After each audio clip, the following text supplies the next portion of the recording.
What's up, guys? Hey, hello, hello. Welcome back to BK Game Devs.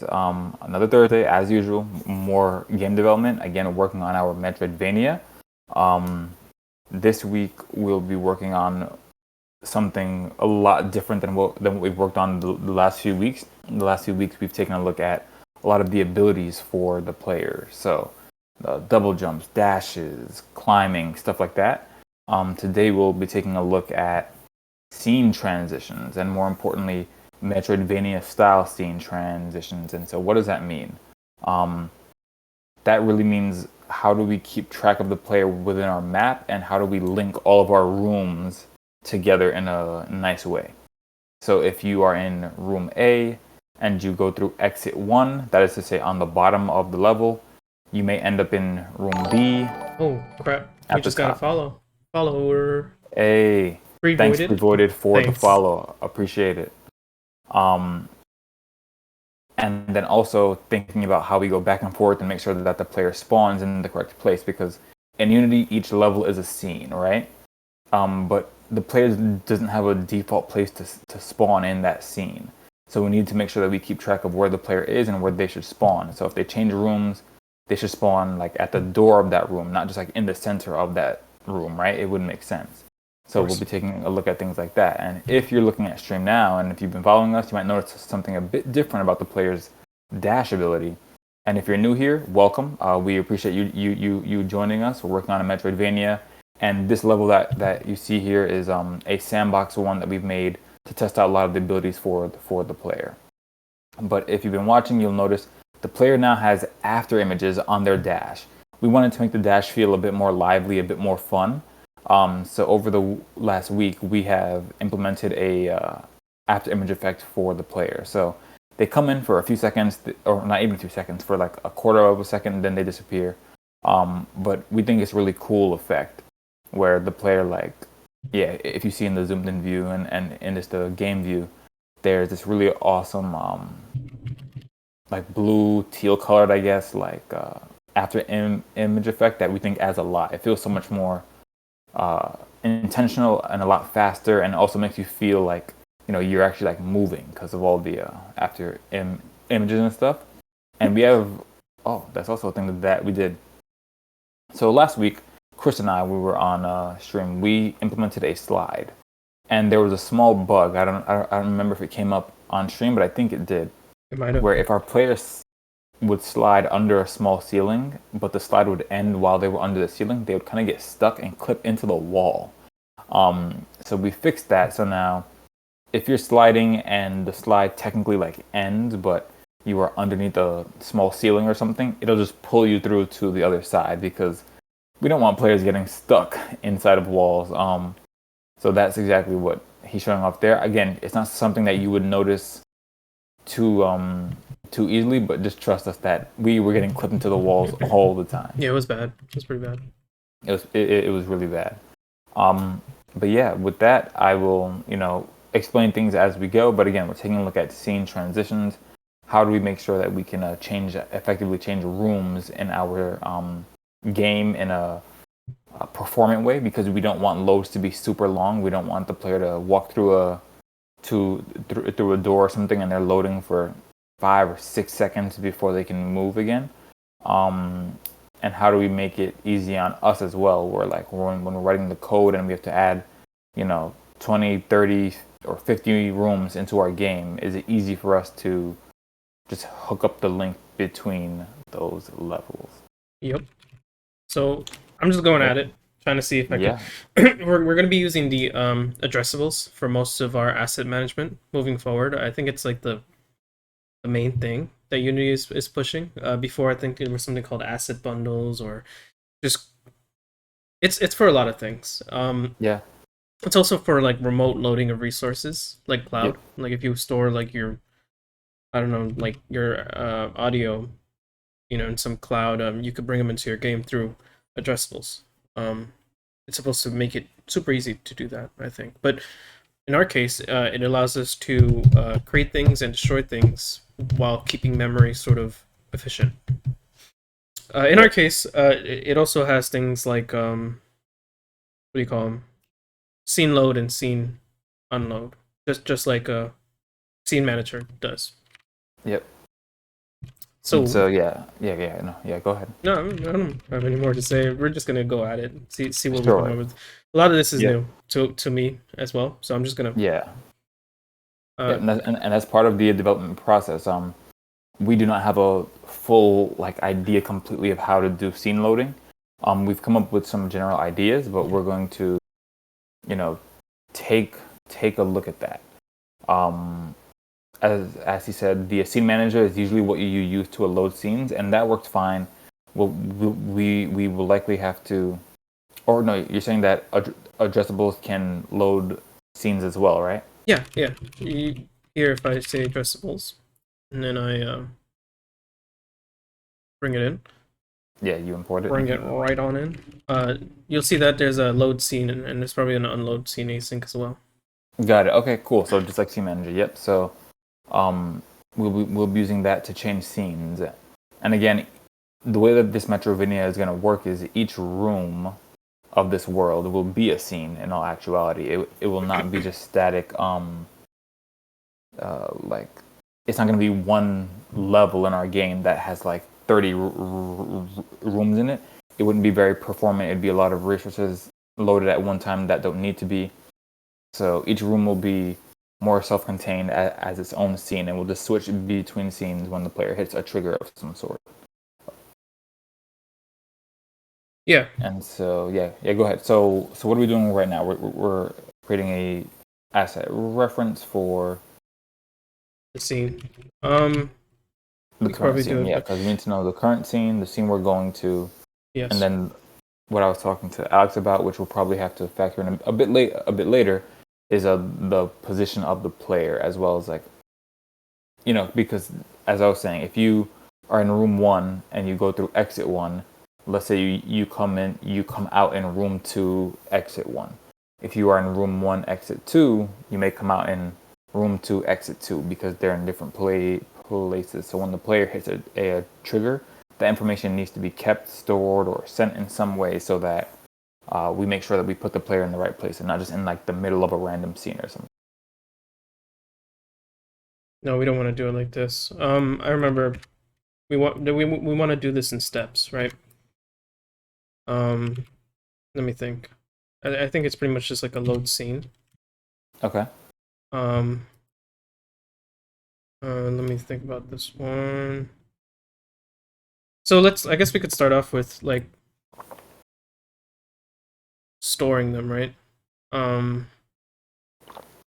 let Storing me the see. scenes, you mean? Yes. Got it. So Okay. we're gonna have to make a new one. Let's just call this. We could always rename things anyway, right? Yeah. And so what are you calling this? Asset reference store, Okay. Sure. storage, variable.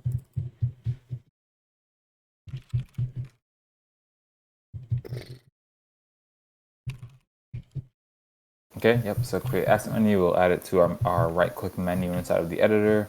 Yep. Um, Uh, and so what is the goal of this asset reference store? Just to store any kind of asset, like a scene or audio or anything. yeah, we could pretty much do it like that. Okay. I'm just thinking about how I want to do this. Reference. Yeah. Yeah, as it sounds, it's literally just purely for storing this, but Sure. it Yeah. would allow us to have a scene, like we can always swap it out, right? So I'm gonna Mm-hmm. show you. I'm gonna show you what it is. Show you. Let me see. We have SO assets. We did create a folder for room connections. Yes. Or yeah, I think or did I make this? No, I don't remember. No, I But think either way, I sure. think when we were talking about it, I made it. But Okay, sure, yeah. for now, We can use this. So, it's gonna make like a rooms folder. sure. And Uh, what we can probably do later is once we have all of our biomes, we can like do it by biome and then room by number and stuff. But for right now, this is totally fine.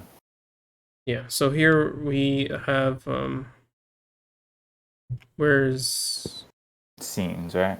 scenes. Above. Yep. So caves 1, we'll go and Let me see what cave 1 looks like. Okay, let's just turn these guys off for now. yeah, because what we're gonna effectively do is it'll be the same player through each scene, just would be changing the scene they're in, right? Yep. Yeah. So we have scene transition. So are there multiple scene transitions in here, or is it just one? And here there's only one. So this was a test. I was trying to do it from one, like a one-to-one mapping. I didn't try to do it for like a room with two exits. So here we have collided. I know what we want to do. So here, well, for one, this whole scene, we need to go to. So when you want to make something inaddressable, like any asset inaddressable, you pretty much just check it off as addressable. Oh, okay, got it. What it does is it puts it as part of the default group. So as it sounds, it's like, this is its address. Yeah. Mm-hmm. Oh, did I do something? Oh yeah. And if you look at it, you can kind of see where. Yeah, and if you wanted to, you could kind of see it all in this window. When you add an addressable, it gets added to here. Got it. You can even label them and whatnot. Sure. Makes sense. So the fun thing about that, if everything is set up right, rooms. Now that it's an addressable, you can pick it out. Mm-hmm. Just like that. Cool. All right. So now that means we're referencing that. And so now I'm curious. So this is new to me as well. So now this reference store just keeps a reference, but this isn't going to do any of the coding. Here in Asset Manager. So here, I'm not sure if we want to. Yeah. So here, what we want to do is we want to store that, right? Like a runtime reference of asset reference. So many reference words. Yeah, I was gonna say. Do you want to try and think of other names? Because I think we might get because asset manager and asset reference sound like they come from Unity. They don't. Just rename it later. No, here we're just. I'm saying they don't, but they sound like they do. But yeah, go ahead. Yeah, so here let's start with the simple case, right? We want to just switch scenes. Right. So we just want to know what the next scene is. So we can sort of have a function that sets this based on asset reference store. This way, the game object on the collided event, it can what's the best word for it? It can just reference it. It can just pass it through. I think I'll just. The best thing I could do is just show you what I mean. Sure. Yeah. But I think what you're getting at is that instead of having to, you're saying so on the cloud event controller, it'll just pass through. Yeah. I'll have to see it.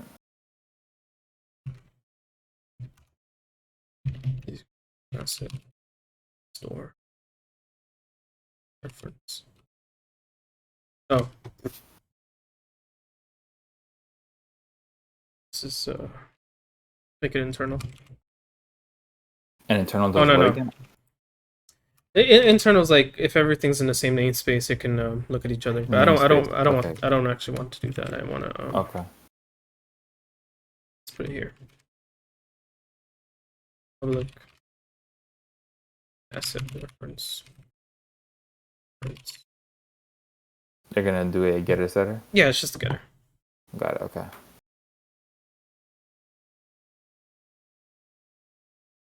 Just in case. Sure. Yeah. So. I get what you're saying. So you're saying that whatever the current reference is in the asset store, it'll just pull that through. You mean? Yeah. So here we have addressables. Okay. Dot load scene async. And here we have next scene.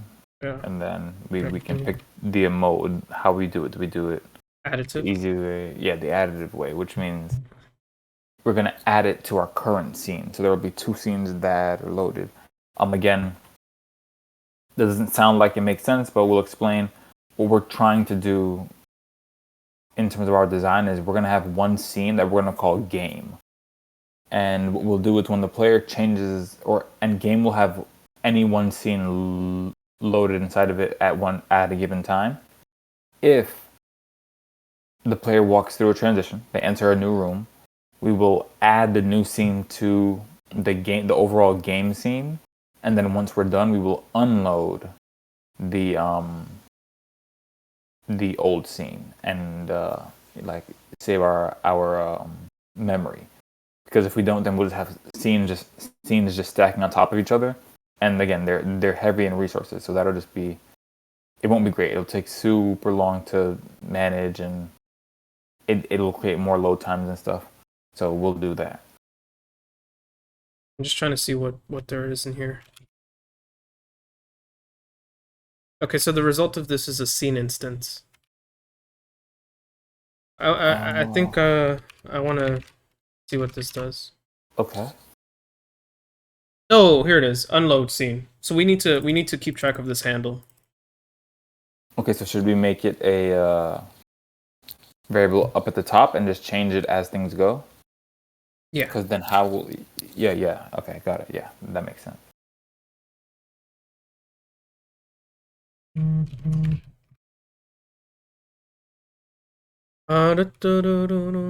Private. What is this? What are you? Async operation handle. Async operation handle. Huh. Okay. That makes sense to my brain.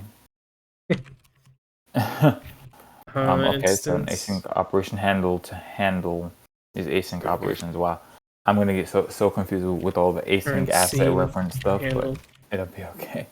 Okay, so this is a reference to the current scene, or is just like what is a handle? It's kind of like whatever's happening in this scene, right? For example, the loading of that scene.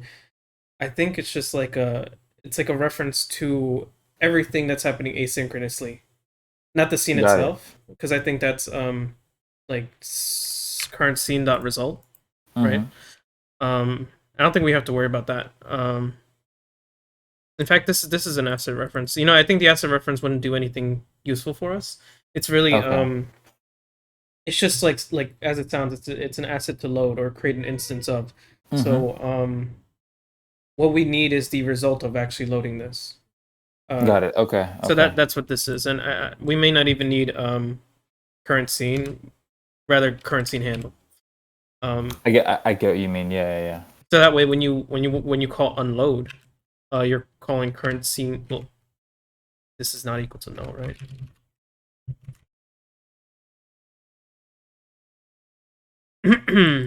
Okay, wait. So let me think. So when you load the scene, loading the scene as added, it adds. So current scene means the scene that we're leaving, or the new scene that we're in now? Current scene handle would be the scene that we're leaving. Okay, got it. So we keep track of. So I'd say can we call it? It's tough because current scene is good, but I'm trying to think. Is previous better? Because I thought it was gonna be the handle for the next scene, but it'll be okay. It's fine. I usually do current and next. Sure, yeah. Because next gets the moment next gets loaded, it replaces current. This current, the reason we have the current handle is really just to unload it. But we want to control that. We don't want we don't want it all to happen in load scene async. The reason we want to do that is because we may want to have like a loading screen. Yeah, sure. Like pop up, and then we do unloading, and then we do loading. Got it. Yeah, I get what you mean. But it seems like I can't say no to this. It's async operation. Let me see why. Does it have a method that does it itself? No, it's because it's a struct. Oh. I know how to fix this. Okay, got it. Here you go. That's it. Okay. So for structs, you have to just check that if this thing has a value. Yes. Got it. Okay, cool. And this itself also sends back a handle as well for the unloading operation. Yeah, So that makes sense. we just need those two handles. I Okay. think All right. Cool. one to know that it's done loading, and one to know the previous one is done unloading. Got it. Okay. Sure. But for now, let's see what this is. For now, we could leave activate on true, unload to true for now. Okay. Sure. To do activate on load false. Yeah. And where's activate on load? It's a parameter. Right here. Oh, right here. Oh, okay. Yeah, Okay. Okay. I think you actually started creating something similar to this, but it's Yeah. I it's pretty much the remember. same. I'm pretty sure the syntax is just all the same. Got it. Okay. Yeah, I think I remember. Okay, so let's see, scene transition. Yeah. Okay. Scene transition. Yeah. So Transition. Thank now you. we don't need that collided event, or we do, but not the one we had. We can change it now to. So here we're gonna create asset manager. Mm-hmm. And again, you can create multiple of these. It really doesn't matter. Well, I guess it does, because we're storing the private variable. So you may just want to create one of these. It's a singleton in this case. But the reason why we need to create it explicitly is because we want to reference it from the like have a point of reference. It's always there, and if it's in the assets, it's always there. Mm-hmm. So here we have scene transition. Set that, and this guy we're gonna set to cave 1. Does that part make sense? Yeah. So. I don't know why we are cave 1. We want to set it to cave 2 then. Yeah. So we have to make a new addressable for caves 2, right? Or make it addressable. Sorry. Yeah. And let's go into the scene as well, just in case, and get rid of player and camera and disable those because we only want it to come from the previous scene. Okay, so level manager. We can disable this guy. Was there any error? Can transition down. Okay, that's fine. Yeah, it's just a trigger. It you can disable it. That's fine. Oh yes, it's made addressable. We have a room, and the whole room connection thing. We may even be able to. Yeah, we'll just have to see. I think we're gonna do a lot of refactoring as we go. Yeah. This is a complex framework that we have to come up with. Why is this one? I noticed they're under different things. Unity scene. It's weird. They're in the same place though. Let me just change it. Sure, yeah, asset / yeah, that's where it should be.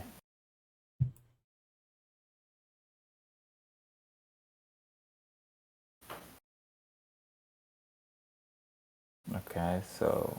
Oh, I guess I don't know why this is a thing. That's fine. It's just like the name. It's not necessarily the path. Got it. Okay, sure. Mm-hmm. Okay, and then back on the asset manager, or where did you? Scene transition. Okay, on scene transition, asset manager. Get to dot set. I can't see what this says. It says set next scene. Yes.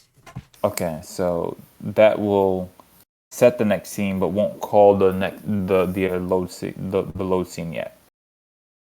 Right. Exactly. That would be under That's what I had started before in game. Mm-hmm. The transition sequence, right? So we would fade out, set active, or disable the player. Yeah. Unload the scene. So now we're no longer referencing this guy. Now we're going to be referencing here.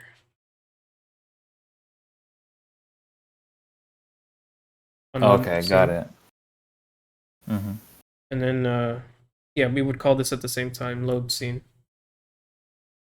Okay, sure. Or Makes sense. yeah, load scene async. Mm-hmm. Um then we would wait for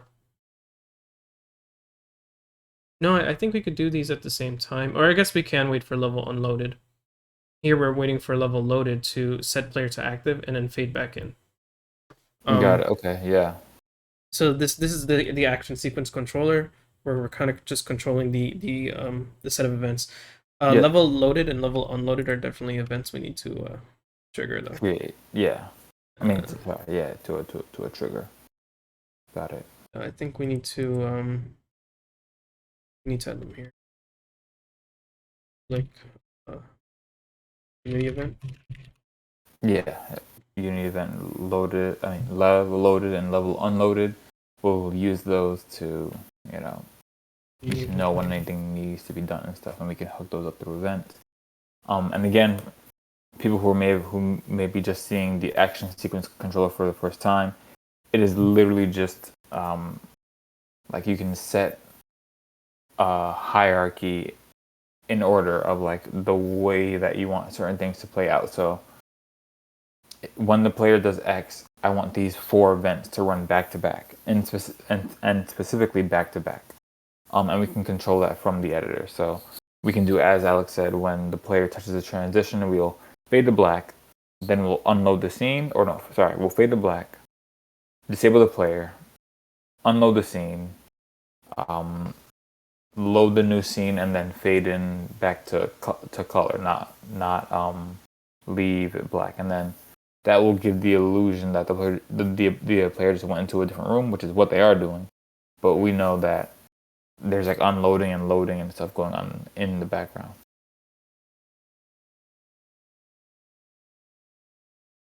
Nice. So I don't know if we need the current scene handle. Unload should return one. unload what? No, I'm just thinking of Okay. so we need async. We need another one of these. Uh Unload. Why? It's just a handle. It's just a handle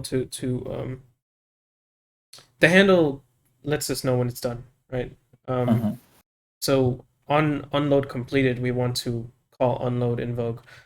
But if there is no like unload in the first place, like if there was no current scene and you're doing it for the first time, then you just want to you just want to you just want to call it right away. Got it. Okay. Sure. Yeah. That makes sense. So we have Hold on. async. Hold on real quick. I have to go and take a quick look at something. No problem. Real Do you quick. think? I'm just gonna be Yeah. coding. Mm-hmm. I'll be right back. Unload handle. Oh. That. All right. Yeah. I'll be right back. No problem. Take your time. And unload handle that has value. Oh.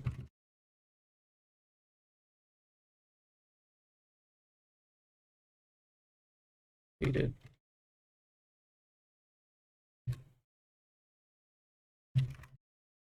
Level unload.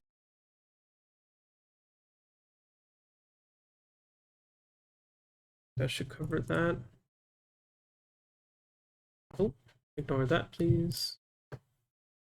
Hmm. Yes. This guy's gonna call level unload, level loaded.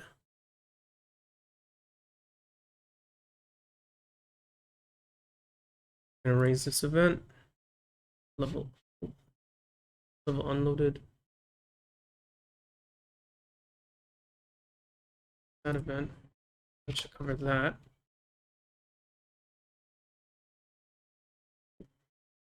Nope.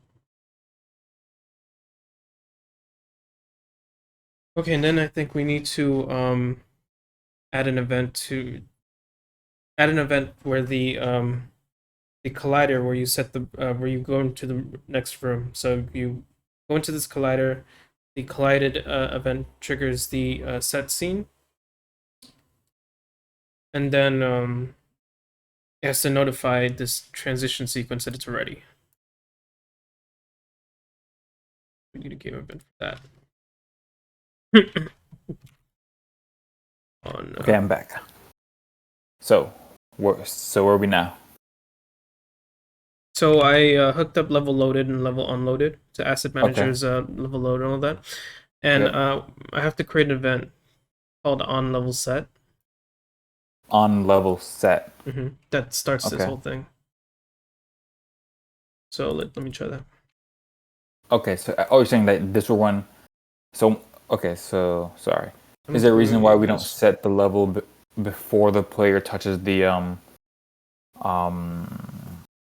scene trigger? Because if I'm understanding right, when they touch the scene trigger is when we set the scene that needs to be loaded. Is there a reason we don't do that before, or am I misunderstanding? No, why would we do that before? If you have 3 rooms, you wouldn't know which one you're going to. Sorry, if you have 3 entrances to three different rooms from a single room, you wouldn't know which one you're going to until you actually hit the entrance, right? Or in my head, they would keep track of that knowledge beforehand, like in room A, exit 1 goes to this place, exit 2 goes to this place, exit 3 goes to this place. They would know where they're going beforehand. Like, why do they need to set it right then and there? You know what I mean? I'm confused. So, okay, sure. So what you're saying is, if I'm in room A, right, and there are 3 exits from room A that go to wherever, you're saying if I'm in room A and I touch exit 1, at that time it will say, okay, this trigger goes from room A to room D. No, it would just say next scene is room D. Okay. So it already has knowledge of where it needs to go. Yes. It just sets that to be used. Right. Okay. I thought it was like, got it. Yeah. Okay. Then we're all good. Nice. We're all good. Here we go. Nope, wrong one. So this transition sequence is going to be looking for on level set to transition from one to the next. And let me see. Okay.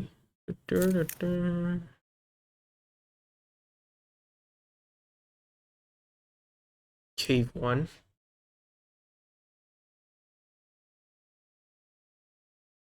Yeah, so this thing needs to do 2 things. It needs to set the scene, and then finally it needs to raise the on level set. That's what it is. Yep. That makes sense. I don't know if there's a better word for it. Triggers, sequence. I don't like things that are verbs. More like events. Like I get. past I'm tense. sorry. I mean. Okay, so this is gonna Yeah, it's do a fine. couple things. This is gonna set the next scene, and then it's going to raise the on level set. The action sequence controller, the scene transition sequence thing, is gonna see that. It's gonna trigger the whole sequence, and then it's gonna do the whole things in order, which includes deactivating the player. Okay. Wow, that's a mouthful. Yeah, it's gonna do a lot. We have a singleton injector here. Don't think we need this. I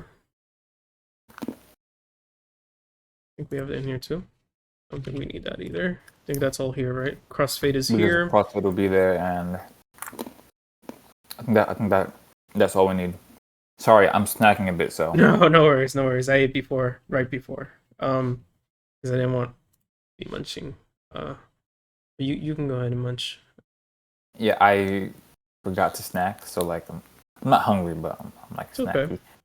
On fade out complete. On fade in complete. Okay. Fade in, fade out.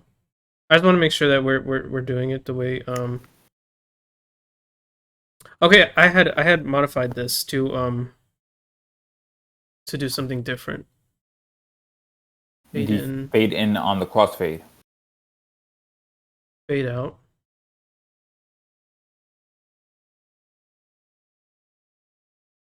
Fade out complete, fade in complete. Fade in, set pool, fade out. Is fading false? Did I change this? Because remember I had said I mentioned that I made some changes on crossfade. Yeah. Mm-hmm. Let me see if that's still a thing. So here we have look at that. I don't think I have it. Crossfade out. Oh, there's crossfade out, and none for crossfade in. So I think I need to add that. Got it. Crossfade out. What do I do? On fade out complete. That's what I did. Crossfade in. At frame 30. Want to add an event, and this animation event is on fade in complete. Sure. Did I do the right thing? No, I didn't. Sorry. Oh, I can move it. Think. Wait, hold on. On fade. Yeah, so we want those events being triggered. Which we have them right on. Makes sense. On fade out complete. Is that right? It's because I'm not looking. Yep. And on crossfade in, because we're sort of relying on these events to be raised. What else is needed? So we're calling the fade out, and we're setting that to true. We're calling the fade out, and we're setting it as a false. Yep. I don't think this should break, but we No, may want to. Good. Yeah, we may want to get rid of this sort of code and just make it just, But I think it should work. Okay, cool. So. And we need the first thing to trigger. No, sorry, you already added that. Yeah, so here we have we're gonna create a new thing, right? What are we gonna call this one? So what is this for? What is this job? The job for this thing that we're making? When we enter the game scene, the first scene that we go into. Oh, as in like how do we get to the first game scene? Yeah, it's kind of like loading. If we were to, this is definitely gonna be the sequence that loads based on saved data, or like where you were before. Yep. Game that sequence. In the future, that may happen from. Well, it probably will happen from a menu. So we should write it in a way where, once we create a menu, we should be able to just access that code and just call the same script or method or whatever. Is that right? Menu start the sequence that loads, and then loads. Yes, you're right. But yeah, for now though. What? Oh yeah. You're saying in the future, yeah. Scene transition controller. Yeah. So this one we want to trigger on start, and also just a small heads up. Soon enough. I'll have a delivery that's coming, so I'll have to go and just pick that up real quick. But then I'll be right back. Oh man, the betrayal. It's fine. Here we can we could just like straight up just call set scene. Okay, cool. And then no. But this one. This one will say cave 1. And then we could just load it. Got it, okay. Let's see async. Wonder what will happen. Yeah, let's see if it works. I mean, hey, if it works, it works. I mean. Oh yeah, we could also set the player to active when this happens.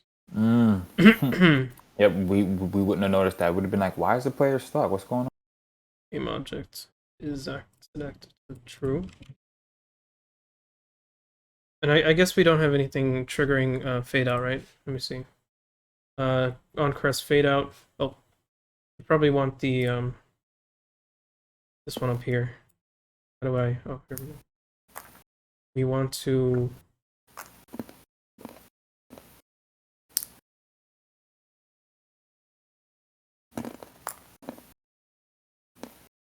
No, we don't want this one. Wait, yeah, wait. What are you thinking about? We need, yeah, there it is. We need to wait for the loaded event. Oh, yeah, yes. Oh, Level loaded. you can zoom in. How did you do that? Oh, Because no, you can't zoom in. Oh, it zooms. It makes the icons a bit bigger, but not the text. no, not at all. Because I think for me and people on stream, it's tough to see what the text says. But that's okay. That's okay because we're explaining. I'm so sorry, stream people. No, it's all good. Yeah, it happened. Okay, so it loaded. That all seems to be working fine. So even though we're in game one, we're in the game scene. Sorry, it loads game caves 1. Sorry. Yeah, and you can see here in the hierarchy, like it's additive. It doesn't replace the scene. So you could load as many scenes as you want, really. Okay, so now if you go to the let's see if your platforming is. It's not. We have no kill zone, so you gotta wait free there. Oh, this is not really a ladder. It seems. No, it's a fake ladder. That's fine. Okay, so the idea is that oh man, I'm getting chills. I get it. This should. There we. Oh, crap. There we. Oh. This is the second issue that we'll need to figure out. Right. It doesn't know where to put the player. Well, that's not. It's not just that, but it the player. We need to do a couple things when we transition. Hold on. We need to set as active to false. Yeah, she needs to be inactive. Yeah. So we level load. So here we added duplicate array element. Did we do that? I think right? if you just add one under there, it will put it in between. I think. Is that what you mean to do? Wait. What do you mean? I'm kind of lost. Also, I think that you can drag and drop them. So don't worry too much about the ordering. I think you can just. Is that what you're worried about? The ordering? Oh no, we could do it right here. I forgot. I don't have to add a whole element to the action sequence. I could just add it to the action. So, wait. This says game object that's set active as false. Yeah. And then after that, what else we're doing to the player? We need to. I think we added it on the player just. To make sure. As in the player was in the transform location of the last. It got scene. Destroyed. Yeah, it got destroyed with it all. Cool, got it. Wait, did we not add? Oh wait, I just thought of something. Wait. Yeah. We make the player a child of the ground tiles. If that gets destroyed, does that destroy the player too? Yes. That's what happened in the last time. Oh, that's what just happened. Okay. Yeah, okay, that's what I'm trying to sort of fix. It seems we can actually set the parent. Oh, really? Yeah, like from here. That'd be pretty dope. I mean, it does have a set parent function, but we could just say none. So let's try it again. Here's hoping. So it seems. Hold on. Okay. What's happening? Some bug? Not necessarily bug, but I'm noticing that the player is within the next scene's hierarchy. Sorry, within Cave 1's hierarchy. Isn't that where they should be? They should be in game, right? Right. So, like, if you were to do this, you can see the player is really just appearing in Cave 1. So this might destroy it as well. Oof. Wait, what just happened? I have no idea. Oh, it was a bug. Cannot be the object of type Unity engine dot object cannot be converted to type Unity engine dot transform. Invoke. It's probably the event that we just added then. It might be the order. We might have to set the parent to null. And then because you probably can't set null on a deactive thing. Yeah. If this works, let's just change that tile map to a ladder as well for Caves 1. No, Oof. it's still a problem. So we can't... Can I do something like this? No, of course not. Okay, so we fade out. Set the parent. Okay, should we... It's kind of hacky, but should game have like a empty object? I was just about to say that. Yes. And I don't think that's too hacky, to be honest. It's just like a grounding because we need to keep the player. So let's create like a... I don't know what we call... Yeah, just like player... player temp parent. Yeah, or like player container. And we'll just like pop them in and out of that container. Yeah, because in the end, even if she ends up on the... Like, she's going to end up on the ground of the next scene. Exactly. So it's just going to... Yeah, this is perfect. This is everything we need for her. Yeah. Good thinking. Let's see. Yeah. So here we're just going to set the parent to this one. We're going to deactivate it, and I hope with my little heart, with all my hearts.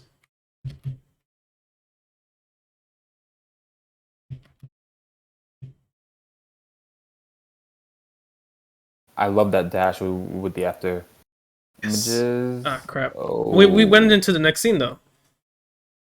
We did? I didn't even notice. Yeah, I could pause it the moment we get there. And this... Okay.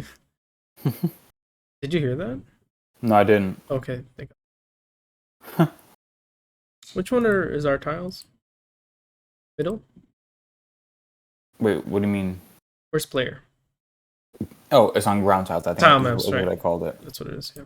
Yeah, sorry. Those other ones are just images to add like effect, but they don't have any collision. Right. We need to... We could probably like turn on a debug mode or something where player is just God or something. Yeah, where like they just can like jump forever or something. Oh, okay. So here we loaded the well, right? Yes, yeah. We loaded it. Nice. Cave 1 unloaded.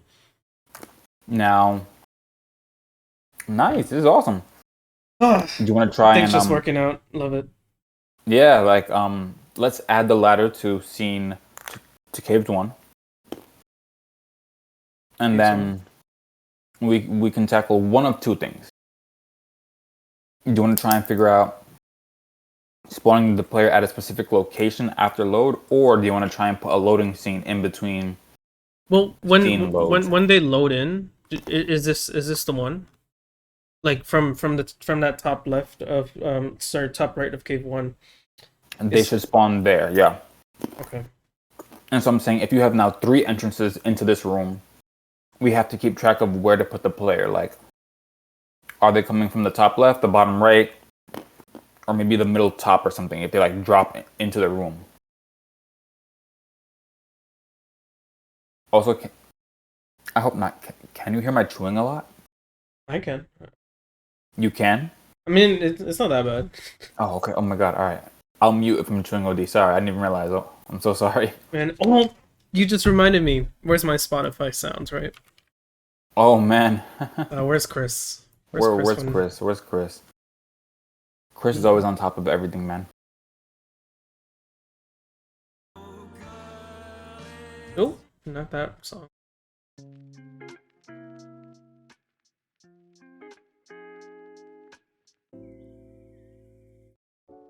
I gotta find a new playlist. Okay. Okay, so let me think. Let's start with the ladder in Caves 1. Let's just get that done. Why? Oh, we'll create a ladder tile map and get rid of that old one and just it'll be quick. Okay. And let's put a platform at the top of that, because as of right now you can't stand on top of a ladder. So create a new 2D object. 2D object. Tile map. Rectangular. Yep. Ladders. Call it ladders. Give it the tag and layer of ladders.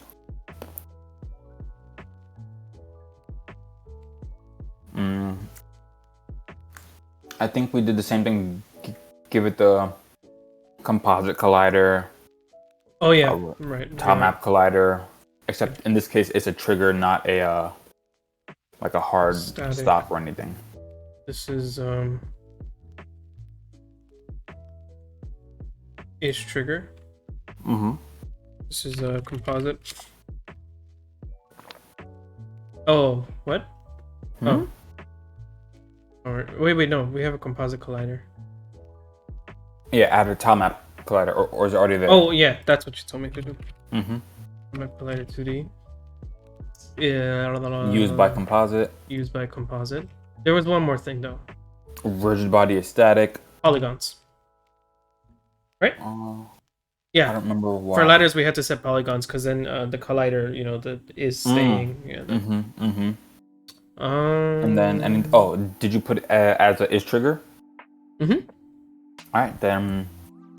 In that case, just like this. Oh, what is this, ground? Yeah. It should be on the ladders. So just change that and drop down there. Oh, I know. I was just gonna erase it. Oh. Is this okay? Got it. Yeah. But it's alright. I gotta just do this. Yeah, we have to delete it from ground tiles. Got it. My bad. I forgot. It's okay. Wait, no. That one. Yeah. Perfect. Nice. Wait. Yeah. Took too much off the top. Oh, it's because it's it's because it went in. Okay, all right. So yeah, just delete it. So then you're good. We'll just just use the copy tool, or the paint dropper tool to just copy. No, it seemed to have gone. Oh, got it. Okay, yeah. Then yeah, we're all good. And I put a ground tile platform on top of that ladder because as of right now you can't stand on top of a ladder, so the player would be kind of stuck there if you get what I mean. I do understand. Just use the paint dropper tool and just copy. On the right. I mean on the left. Like just copy any of these platforms. No. Yeah, Here. just copy, and Paint the dropper? two above. No. Yeah. That one. And I'll copy the 4 squares. But no, sorry. I got a little confused. The paint dropper tool. The one that's called pick a mark. The third from the right. Third from the right. That one. This one. Okay. And I'll copy. Copy above because these time ups are interesting. Where there's a little bit on the top. So can you copy again? Click on the paint dropper tool again. Oh, yeah. The one that you just had, it's not clicked. No. The third from the right. Thanks. Yeah, and I'll go up copy those two. No, just go up twice, and I'll go to the right once. Yes, that. Yep, and then you can just put that over the ladder, and then there'll be a ground that the player can land on. We can change it later and make it look better. You could put it there or on top. I meant literally on top, but again, it's fine. It's stuff that we can change. No. I mean right on top of the ladder. Yeah, there. That's weird. Because they'll be able to climb and then land on a platform. Because ladders usually go up to something, right? I think at least. But I thought. Hold on. Let me try this. Go to sandbox. I think we have an instance of it. Oh, yeah, try it.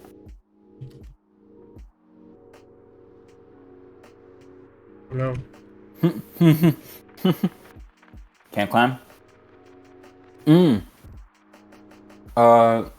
Do our ladders have... Yeah, go back to sandbox. There's an event that our ladders fire that we didn't do here. I gotta get rid of that. I think I remember us talking about it, and that I was we were going to put that event into the the ladder checking thing, put it in the player code rather than here. Yeah, Just copy.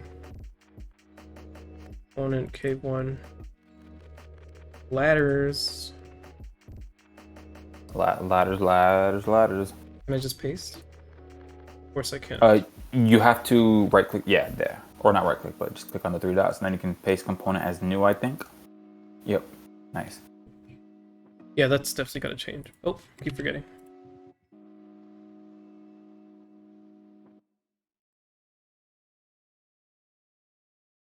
I'm just gonna float. Yeah, there we go.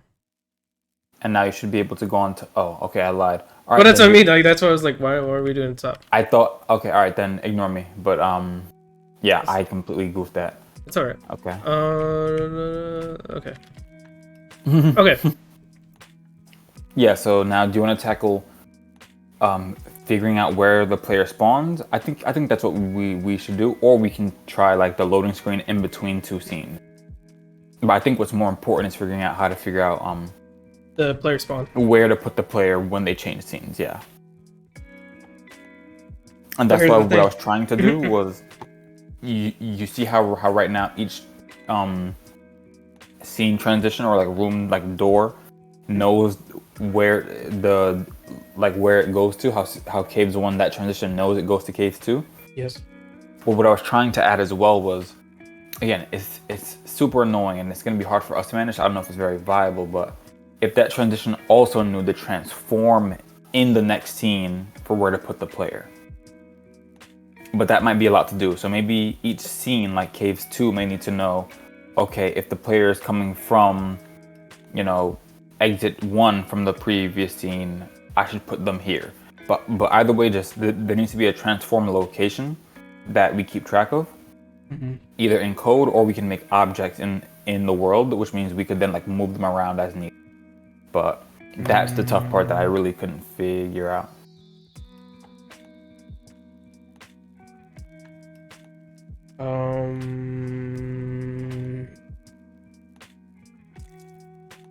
I know, right? I know. It is tough. So what we could do, right? Because this game object knows it's transform, right? That's what left spawn point. What is that? That's what I originally tried to use. I think I tried to use and it didn't work. Okay. Scene transition. Oh, okay. Left spawn point, right? Because what we don't want to do is spawn them. What we can do maybe is, it's tough. If we can get the transition that yeah. I think it's better probably if we put spawn points. Hold on. So here, I don't know. Yeah, let's take a break and let's talk it out. So, Box Collider 2D. we are trying to make sure that when the player leaves a scene, they are spawning in the correct place in the next scene. How do we make sure of that? Hold on, this is collide event controller. Collided.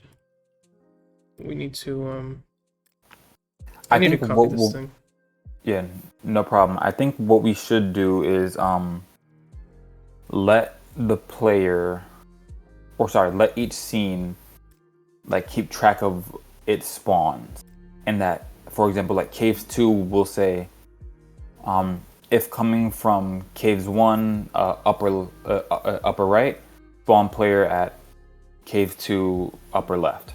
Now again, it's the structure. That's the hard part, because that logic sounds fine, but what data structure and code do we put in place to be able to store these transforms? Like, it's like almost every scene needs like a... I'll be right back. Sure, no worries, Yes. no worries.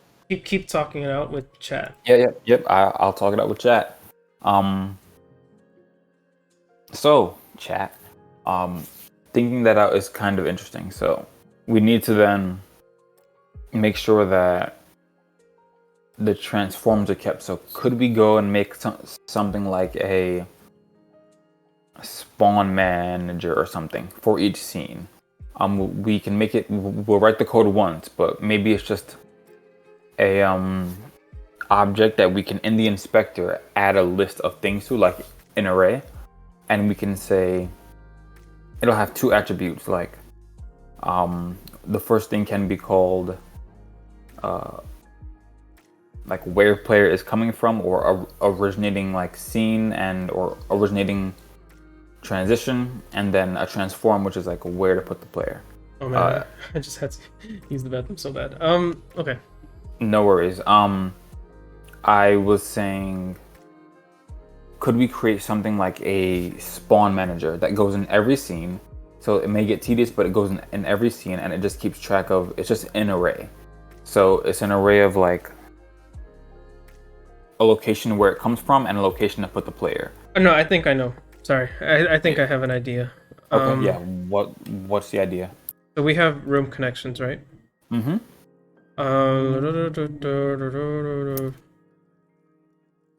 We may want to change this to something like room spawns. Mm-hmm. So rename room spawns.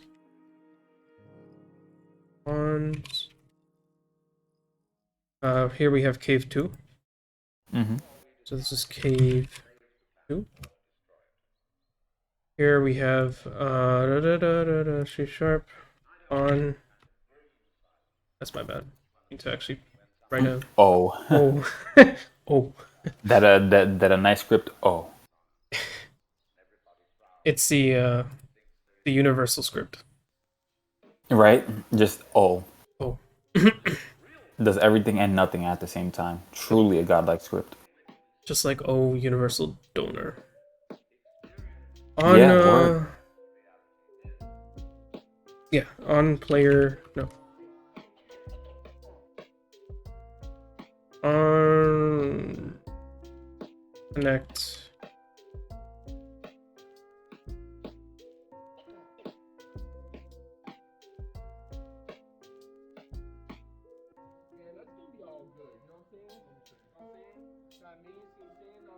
Okay, wait. Yeah, what are you going for? I'm trying to find a good naming convention for this. Just consider these like the like when the left spawn point of cave 2, for example, is going to be listening onto this event, because when you load, only one of these events is going to trigger. Mm-hmm. Yeah, okay, that's a good idea. Yeah. If it does, and it's listening to this one, which means it's kind of like a 1-to-1. It has to be 1-to-1. If this one is raised and I'm spawn point A, then I'm going to set the player location to myself or something. Okay. Yeah. So that's sure. a start. That's a sort of start. Yeah. We work backwards, right? In this case. Yeah. So we can call it. We can just say on spawn A. Okay, so I think what we should do is call it just on spawn instead of A, and then let's try and find a way to genericize or whatever the word is to make it generic, so that in that case everything can have an on spawn, and then it can know its own position, and then it can have another identifier or something that we can like match. Instead of having to make, because then we don't want to have, for all the rooms in our game, we don't want to have like a caves 1 room on spawn A, and then caves 2 room on spawn A or something. Well, that's the thing. Why wouldn't we want that? Why would we what? Why would we not want that?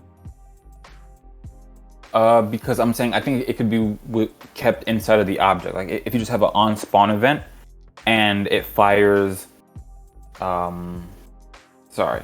You have an on spawn event, and it just fires, and then you can send some parameters with that event. So the event is like room. It may be in this case it's like A as the like spawn point in the room of A, B, and C, and then it has a transform of where to put the player, or it already has its own transform. Because quickly we are going to have way too many events. Like if we have 50 rooms. And each room has, let's say they even only have an exit and an entrance, that's now 100 different events. I don't think we want to go that route. Whereas if we have one event that we can configure to any spawn, then it's only one event. No, I see what you mean. But what I'm saying is, like, we would have to eventually create some sort of, like, scriptable object thing that indicates, hey, this is... Remember the whole room connection thing we talked about? Yeah, My thing is, if we're going to do that anyway, we might as well just use game events. Okay, so what do you mean then? Like we would have had to create that connection somewhere, right? Yeah, as in like to like let's say the top left, I mean the top right of cave 1 to know that it goes to caves 2 upper left, right? Yeah. Yeah, and so I'm saying, so right now when you touch the scene trigger for caves 1 upper right, it tells you to go to scene caves 2.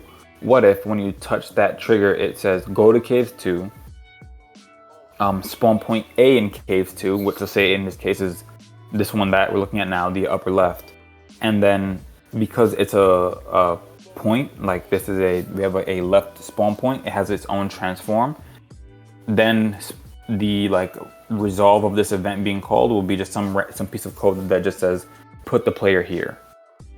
Then in that way, in the same way that each scene transition already knows about which scene to go to, we can keep that all in the same place. Like it'll also know which point to go to. Does that make sense? Yeah. I'm just trying to... Okay, so for example, left spawn point, right? Sure. Let's say something like could be the razor of on spawn, like this on spawn game event. That sort of supplies the transform, right? Or I'm saying the opposite. I'm saying that what we would do then is in caves. So can you go back to caves 1 real quick, just so I make sure I'm not I understand what I'm saying. Mm-hmm. So in caves 1, and can you go to the spawn point? This spawn point. Or the scene. Sorry, the scene transition. I called it spawn point. Yeah, here. So this has on collided. It calls asset manager that's set next scene, right? Yeah. And as of right now, all we're sending is the caves 2 scene. Yeah. I'm saying, what if on collided, instead of sending just caves 2 scene, it sends caves 2, and then let's say like a letter identifier. So in caves 2, it'll say, find spawn. So maybe we have a convention where all spawn points are named as spawn point A, B, C, D until Z, right? Because we'll never have that many. So it passes caves 2 and A. And so once caves 2 loads, a different event says, okay, on spawn, then the spawn point will be A, because we sent that A. And then player goes to the transform of A, which is an object in the scene. Then this can control. Then this has all the data it needs. This scene transition, and we don't have to create tons of events in that case. Like each scene transition object just holds on to where to spawn the player and which scene they're going to be spawned in. I think that makes sense, at least, but that's all on paper. I don't know how implementation will work, but with the create asset thing you've made, I think it could work. We'll have to refactor it so you can send more than just a scene. Can we make it something with 2 parameters, like a scene and a spawn point identifier or something? Identifier. Which could just be a string. Well, that's the thing. I kind of don't want it to just be a string. Okay. Like that is like I guess my concern. Wait. Yeah, go ahead. No, I guess it could work. It doesn't have to be a string. Like it could be it'll likely be a string, but it's anything that we can match that's a unique identifier. But I think a good system would just be, now again, this is the human error side of things. We have to just make sure that it's okay if it's a string, but we can't duplicate the letters in a level. Like we don't want 2 spawn point A's in a scene, but we wouldn't do that. We would just do it in a sequential, like if there's 4 spawns in the room, then it's A, B, C, D. Yeah, and I think I sort of hold on, let me create a folder for this. No worries. Variables. So yeah, variable, and I'm just going to which one? Wake up is definitely the one that has it. What are you trying to find? In wake up we have a variable scriptable object, right? We don't need all this. Got it. We just needed to store something. We can kind of just ignore some of this stuff that's already in here. Okay, I don't remember exactly what this does, but sure, no problem. As it sounds, it's like a scriptable object that stores a single value. But the goal, I mean, like it's whatever we want. I'll show you, I guess. Sure, yeah. I never have a good way of explaining these things. Got it. Yeah. It's okay. It's no problem. We don't really need on property changed. And really, we just need this, right? Okay, so this variable just holds a value. That's all Okay. it is. Why not 2 in this case of, or are we gonna make something that holds 2? Yeah, I'm saying yeah. You know, I'll just let you go, and I'll ask the questions as they come. Sure. So the idea is to create. Well, this is just an abstract. It's not really going to be used for anything more than that. But let me see. I think I have to go to. So we have scriptable objects variables, and here in SO assets, here we're going to create a room spawns. I think we could still keep that, right? Okay. But this is no longer going to be an event. Okay. Actually, I need to.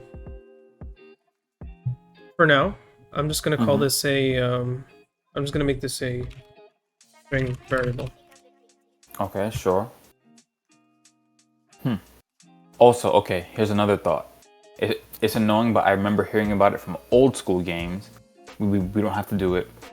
There was a way of doing this where instead of having A, B, C, D in every scene, every spawn has a unique like index. Like I think, like the way that I think that old Zelda games like Ocarina of Time might do it is if you enter a room and there's like multiple exits or something, they each have their own literal like identifier, like 0, 1, 2, 3, 4, 5. So it just keeps going up.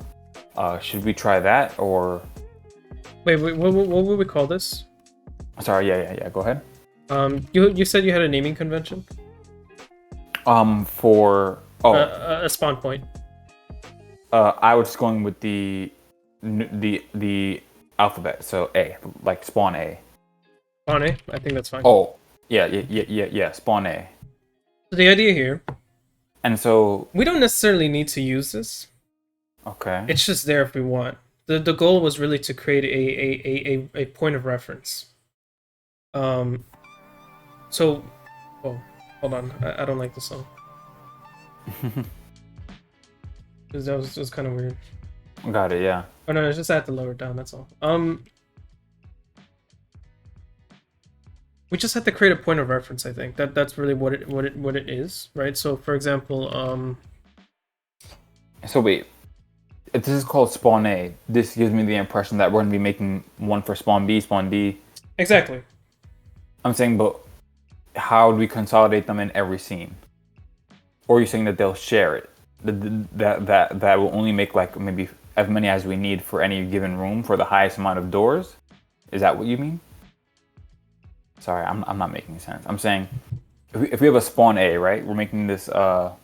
I'm still thinking about it, by the way. It's not like I know. Sure, yeah. It's no problem. Okay, I get what you're going for. You're saying in the Cave 2 room spawns folder, it will have as many spawns as there are in Cave 2.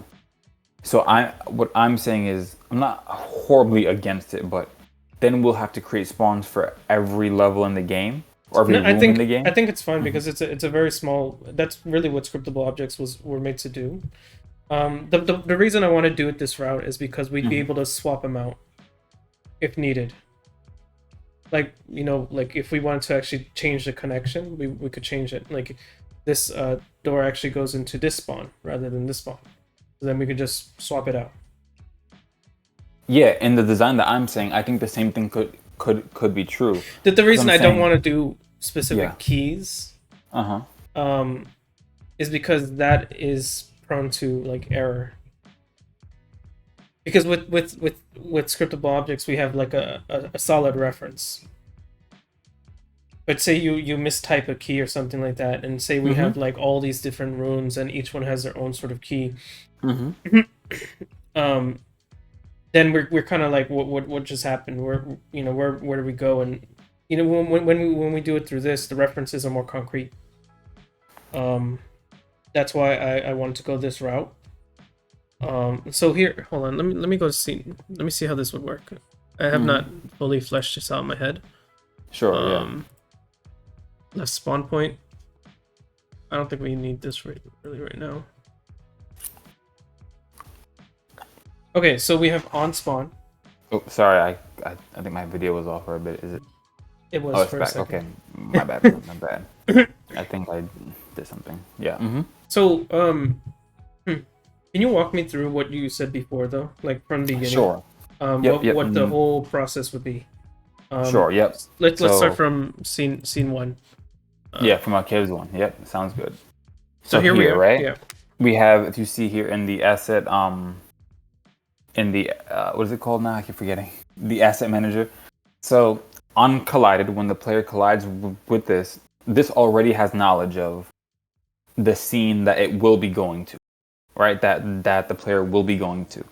I'm saying instead of this being a single, just cave 2, if it were just a different object that held 2 items, instead of just cave 2, it'll have, let's say, cave 2 and A. And so cave 2 is the scene to load. A is the spawn point to set the player at. Now, again, I'm saying that would mean that we would have to change it so that instead of reference being just a single thing, it would have to be like an array or something. Maybe like or maybe a map or something along those lines. Or we could have two different things in inside of it, so that while it is prone to a human error because of a typing, what I'm getting at is we will have to create tons and tons of events that are all doing the same thing. If we create for each room a spawn A, spawn B, spawn C, spawn D, they're all going to eventually run the same kind, like they're going to be doing the exact same thing.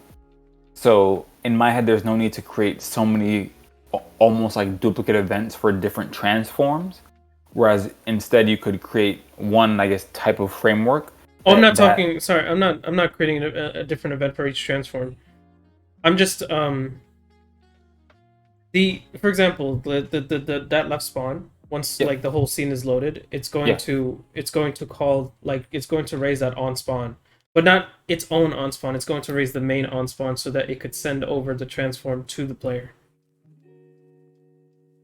Okay, and where is that transform stored? It's not stored anywhere. It's just a pass through. Okay. But left spawn, when you spawn into the actual room, left spawn or spawn A needs to know that it's going to be the one that sends it through, not any one of the others. That's what that spawn A reference is for. And that's what I'm saying is what my A reference is for in my idea. That once you load the scene, the event will contain, again, it'll contain like which spawn to use. Mm-hmm. But I understand what you mean. So hold on, let me. So we have cave 2. Hold on, let's see if we can do this this way. So we have. Oh, hold on, I have to go and pick up my Duo thing. My stuff. Or actually, hold on.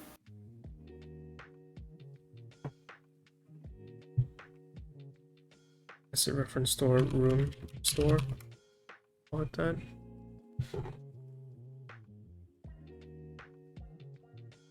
So here we have this should be asset reference store.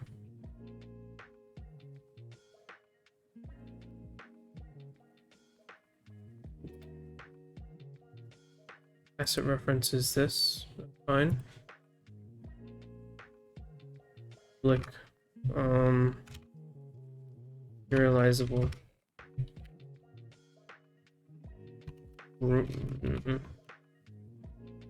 String variable. That's what we can call it for now. And this could be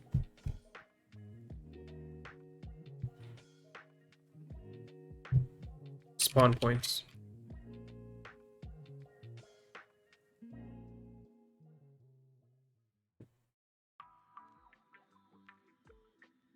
Right?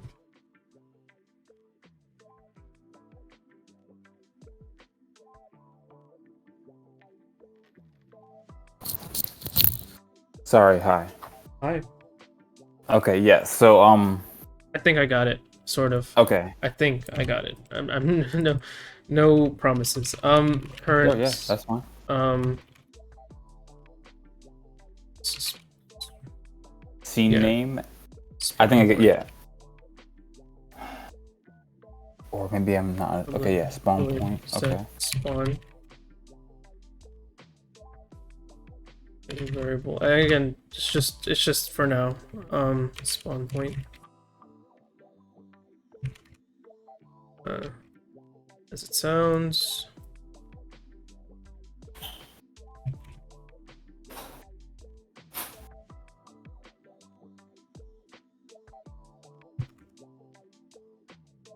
So we do it like this, right? Hmm.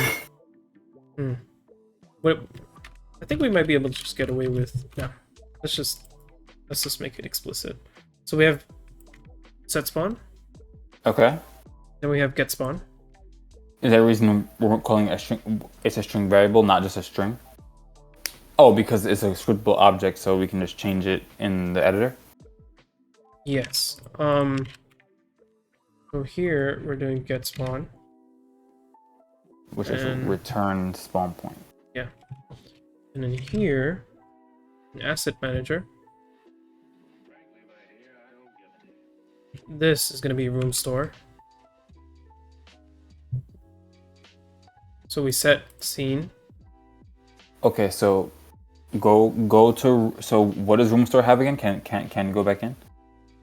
Room store just has the spawn point. So how would it load the next scene or set the next scene? Because isn't spawn point going to be a transform? I assume. No. Or am I misunderstanding? Okay, yeah. It's just meant to sort of be like a point of reference. I'm just thinking about it. No, that's fine. I totally get it. This is tough. Kudos to all the people in games who have figured this out in Metroidvanias, because Sure. I feel like there are tons of approaches that work. It's just which one do you choose? Because I want room. I want that scene transition in Cave 1 to be able to set the spawn point. Right? I'm saying yes and no, and by that I mean not the transform, but which spawn point. Because Well, that's what I'm saying. Not the transform. I'm not saying setting the transform. got it. You're saying yeah. So what I'm saying is in my head, room store would have two things. Originally, Room what store was does in have there? two things. Room store has whatever asset reference store has, which is reference. In this case, it'd be scene reference. Oh, okay, sure, yeah, exactly that. So that's what I'm saying. Yeah. So then it calls a room store dot reference to set the next scene, and then it may also, I don't know, we have to like find a way to store while the scenes transition the room store dot spawn point, which would be A, B, C, or D, for example. And then once you get into the new scene, some event fires, and then it says, okay, take spawn point from here and put the player at that location. And by location, it'll just be the transform of anything that matches the string variable. Yes. Okay. So so here we have room store. We're storing next scene. So why don't you have to do? Oh, okay, you are doing. Okay, no, sorry. Yeah, got it. Level loaded. We have level loaded. Can we put a comment in this thing that asset store dot reference is the actual scene? Because I was like, what is going on? Like, even though it says set next scene, I was like, wait, how is this working? But it's because room store is an asset reference store which contains reference, which is actually a scene. In this case, at least. I think that's what we should do as well. We should definitely be sure to comment this out, because since we're just calling it reference. Hey Marvin. Oh crap. Oh, what's up? I just noticed. Yeah. It's a recent comment. Thanks for joining. We really appreciate it. Been a while, man. How you Yes, it's been a while. Glad to have you back. Also, that reminds me to anyone in chat, if you want to, You can use your channel points to create sound alerts or bits. Feel free to throw some sound alerts at us. We have fun with it. If not, it's all good, but they're there. Oh yeah. But yeah, we should be sure to comment, because since it's just called reference in every case, everywhere we use this dot reference, it's gonna Thanks. get super weird. You just did the year. Yeah, awesome, bless. Spawn point. So, hold on, I gotta rename this. Okay, so here we have next spawn point. Get spawn. Year. Thanks. Wow, did I misspell this? Get spawn. Okay, so here we're getting this next scene and we're getting the next spawn point. Yep. Perhaps And this is yeah. So instead of next scene, we get the next scene and get the next spawn point. Now this lives across scenes, right? This asset manager, yes. which means now because we have next spawn point, we can make a public like get next spawn point or something, and then the player controller or whatever we want to have do it. Once the new scene loads, it can retrieve the spawn point from the asset manager and put it there. And by that, again, the spawn point will not be an actual transform. You're saying it will be like a reference to one of the spawn points that we have in spawn point game objects in our sort game. of. We've been doing all right, Marvin. We're working on a new game. We started like about a month and a half ago. Yeah. And this is a game okay. This game we eventually want to like put out properly. It's gonna be a Metroidvania. Yep. We'll commission some art. We'll get all the sounds and stuff. But right now we're just building out the basics, the like groundwork. The last few weeks we've been working on the abilities. As again, for anyone else who's joining who maybe didn't hear this, we've been working on the abilities and stuff. Dashing, jumping, climbing, wall sliding, wall jumps and stuff. Now we're working on the scene transitions. How do we get the player to move from one room to the next in a nice and easy way? And the issue we're tackling right now is how do you make sure they spawn in the right place? Because it's easy to load two different rooms to say, okay, go from room A to room B. But if the player just spawns in the middle of room B, it's kind of weird. They have to spawn at the place where they entered or exited. It needs to look seamless, you know? That's what we're tackling now. Yeah, go ahead, Alex. I didn't say. Oh yeah. Okay. I think I know what we really need. Set menu. Scriptable objects. Mm-hmm. Yeah, we have to add one. It wouldn't be a variable per se. Let's create a folder for room. What kinds of things are going to be in here? Or is this a representation of each room? No, this is just like me trying to group The scriptable objects and stuff? Yeah, it was just okay, got it. Here we're gonna create an actual spawn point script. Okay, so this is gonna be a scriptable object, sure. But like we don't need to make it any, you know. Oh, actually we do need something. Void. Public community event. Right? So we reference.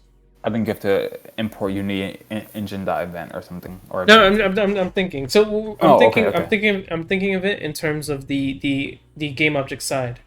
There's no way for us to actually say, like, especially for transitioning, like there's no way for us to reference game objects from the asset side. We need to sort of do the other way around. That game object, that spawn point, needs to know. Like it's the one that's being called. So there needs to be some sort of event system to let that guy know. Yes, and so I'm saying, what I'm saying is then so each spawn point, for example, right, might have a game event listener, and let's say it's listening for an event called spawn player. I'm just calling it that for right now, right?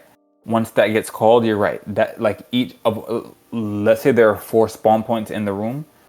Spawn point A needs to know, okay, I'm the one that needs to spawn the player here. That's what I'm saying. At that point, there needs to be I was thinking originally like a key check. Like it'll say, okay, it's been called, but like in the same way that we do like on trigger enter like a compare tag that to make sure that they're with the player. It'll be something like that compare tag or compare key or whatever there is, and say, okay, check if your handler is A. If it is, then that means we're talking about spawn point A. Place the player at transform.position of spawn point A. But I get it. It is complex though. I'm not, again, it sounds good on paper, but I'm thinking of how we implement it to make sure that everything knows an event's fire at the right time, and we're gonna need to create a controller. Yeah, I don't think we can avoid that one. Yeah, which I'm fine with. We can either use the existing level manager if you want, because what's inside of level manager, I don't know if it's anything that we need, but yeah, spawn point controller. Okay, so spawn point controller will have a spawn, or maybe current. Yeah. Spawn point is fine, and then it needs a way to. I guess what you're gonna do is create a way to set that and a way to get that. Okay, spawn point. So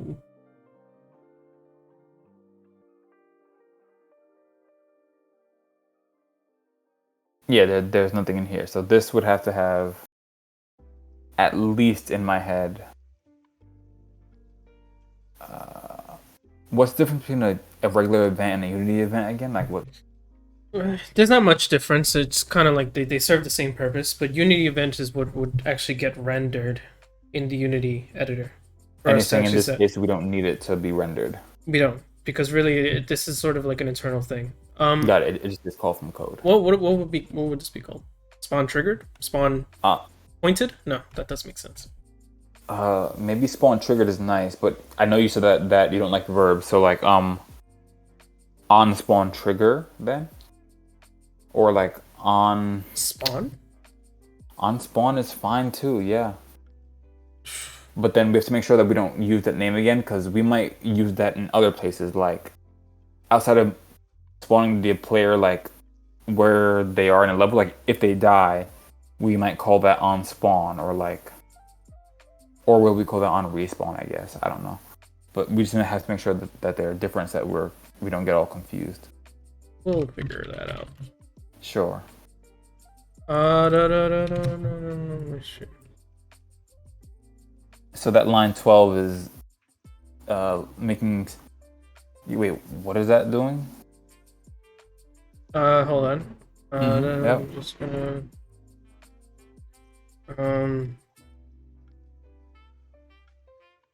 Maybe we can call this player spawn. This is a Unity. Okay. Mm-hmm. And then we don't need all this information. We just need to invoke this.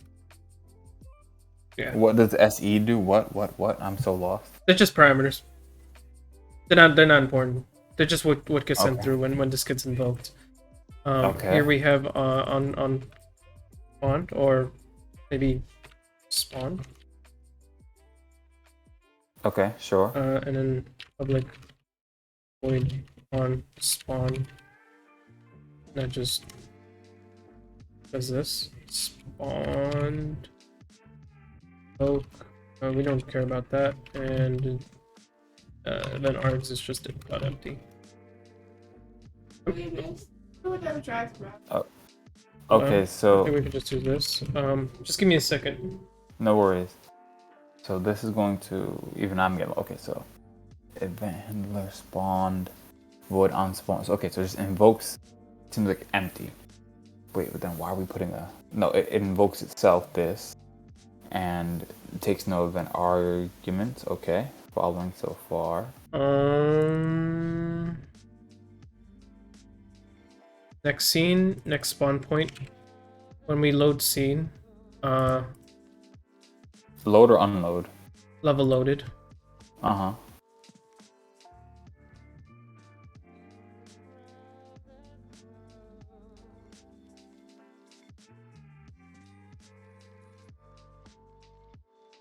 Wait, that's why. Okay, spawn point.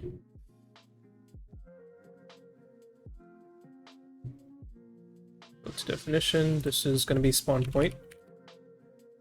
Okay. Set spawn point. Yep. That. Get spawn. Next spawn point. Here we're just gonna do a dot on spawn. Okay, and on spawn, I'm getting confused. And what does that do? It will invoke the spawned event, right? Yes. Exactly. Okay. Yes. And Which the so don't we spawn. need an argument though? But No, we I'll wait. don't. We Okay, so don't. how's it gonna? Yeah, so I'll wait until it's done. Yeah. Go ahead. Okay. So I'm just gonna. I think we need to create an asset menu here. Okay, so we can see it. Yeah, and create it. Yep. So room store. Where's room store? Room store. Yeah. I mean, we don't exactly have to put it in room store. We could have easily put it in asset store.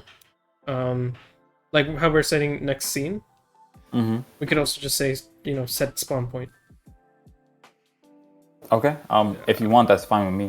But I'm okay with leaving it as another class on top, because asset reference store I think will do a lot of other things, whereas room store is very targeted to room. So I'm okay with it being its own thing. Mm-hmm. That's fine. We might end up adding more to it anyway. Yeah. So here we have this guy. I wonder if we could just change this somehow. Yeah, that's fine. Yeah, we're just gonna. Where is this being used? Find references and scene. This is purely being used in. Hold on. Yep. Let's delete this. Mm-hmm. Let's create a new one. We're gonna call it room store. Call it cave 1. And this is gonna be cave 1. We're gonna delete this one. We're gonna create a new room store. And we're gonna say cave 2. And so spawn point is being set to caves 2.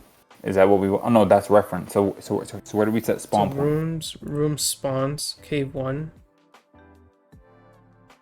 Let's delete this guy.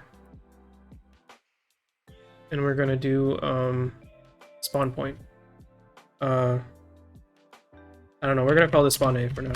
Sure, that's fine. Mm-hmm. Where are we in cave 2? I mean cave 1. Yep. So here we need to set next scene. Excuse me.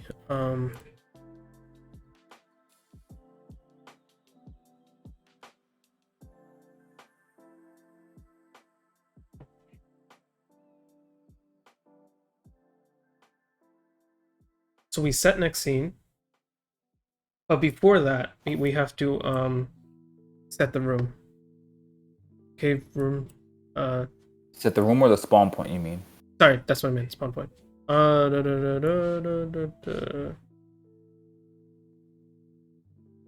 do I? Cave 2. That's spawn point. Spawn A. So, two things happen. One is we set the spawn point for cave 2. Okay. And then we set the next scene for to be cave 2. Because cave can have multiple spawn points. Okay, and so since we're going with the convention of A, B, C, D and stuff, we won't have to create multiple of that spawn A thing. We can just reuse it in every scene. No, not necessarily. You know what? You're right. That is right? Very true. Right, because these scenes, they won't... That's what I was getting at. Because they'll each be their own scene, they can each have a B, C, D all the way to Z. So Hold caves on. 1A, caves 2A, Let and me then let that me way, get rid of these guys. yeah, no problem. Then we don't need. All we need is like, again, let's say that the max amount of doors in any room in our game is 5. Then all we need is up to E, and then we can just keep reusing that same one and just changing out the scene, and then as long as each scene has a corresponding A, B, C, D, or E, it'll work out. No, That's what I was yeah, getting at. I see. Yeah, see, I was getting lost there. Yeah, okay, No, you're. it's no problem. I No, yeah, think it's all good because in this case, because I the just way that we would realized have had to do it would be that we'd have to create it for every door game. in every scene, and it would become too much. Whereas here, we can just reuse the same thing over and over because they all do the same thing, and I think that's great. I kind of don't like the hold on. I had to fix the I don't like that we're setting spawn A on room store. Okay. Only because I feel like, if we set I think you're right. I think it could be in. Yeah, I get why you're saying it could be an asset. manager. Yeah, because then we could just drag it onto the scriptable object, right? And then only pass cave 2 as the scriptable object. Like cave 2 will contain the reference, which is cave 2, and the spawn point, which is spawn A, right? Yeah. Okay, so then should we? Because the only thing though is that not all of our asset references are going to need a spawn point. So should we make it so that we only pass? No, I mean Oh, we could do it on room store, but the thing is, that's what I meant. like, we'd have to create a spawn point for each room. Like it goes back to the whole creating so many of these things. Mm-hmm. What I'm saying is, like, just do it separately. Like What do you they're mean? almost like, let me see. I'm saying, what if a room store has spawn point, right? If it had scene name, I'm just follow my line of thinking. Uh-huh. Then the scriptable object in the scene. Cause can you go to spawn A? The scriptable object, I think, Spawn right? It just has a It's script, nothing. right? Yeah, there's Yeah, literally nothing. it's nothing. So what if it had, or it already has its own name and then a reference to the scene, and then you could just pass that alone, and it contains both pieces of data: the scene you're going to and the name of the spawn. I think, at least, again, in my head. But I understand that you don't have to pass it. Then in that case, we can still reuse spawn A. Oh no, wait, no, I get what you're saying. Yeah, because Okay, if we wanted to do that thing of passing multiple things to that, like, set next. Yeah. Then we have Um, to create one for each thing. Exactly, because there's no Okay. there would be honestly no other way to do so. Okay, so let's leave it the way it is now. Then I'm okay with this. Unless We will have to refactor it, but in this case, we get to reuse more and create less. The only thing we have to be, like, not worrisome, but the only thing we have to do is just make sure we put the events in the right order, and just, like, spawn A comes before the scene change. But I'd rather that, dealing with it in the inspector, than having to create so many different events actually. But no, that's fine. I'm just wondering if room store is then really needed. If we could have just gone back to asset reference. I get exactly what you mean. Yeah, But I let totally me get that. see. Let me see.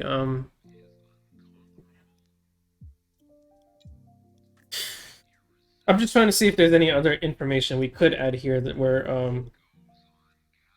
who knows? Let's leave it as is. We may actually need it, like, for something like some sort of metadata for the room. I don't know. Exactly. Yeah, I think we may have weird cases where we may, like, as we develop the game, we may come up with features and stuff that it'll probably be better to have it in its own thing. But this I want to change at some point. I don't want to set it like the spawn point on room.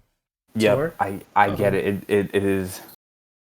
Because it's just passing it through. It doesn't really. Yeah, it's like sloppy. Like, it doesn't need to. So then, hold on, I think I'll just do that real quick right now. Yeah, go for it. Go for it.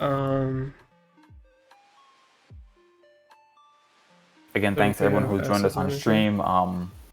We've been struggling today, as you see. Like, this is new to us. All of the hold on. stuff here. Yeah, no problem. All the stuff is new to us, so we have been trying to figure out how to deal with scene transitions in a very easy way without having to recreate all these objects. Just like, it'll be annoying if we have to go through and have over 100 different room spawn like events, because we are gonna forget, like, is this room 1A or room 35A or room 39D? And whereas if we can just have A, B, C, D and just reuse that, and the scene is what changes, then we'll be golden. I think, at least. I think.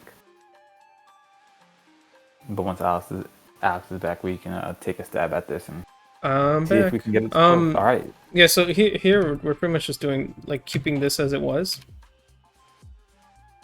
Yep. And then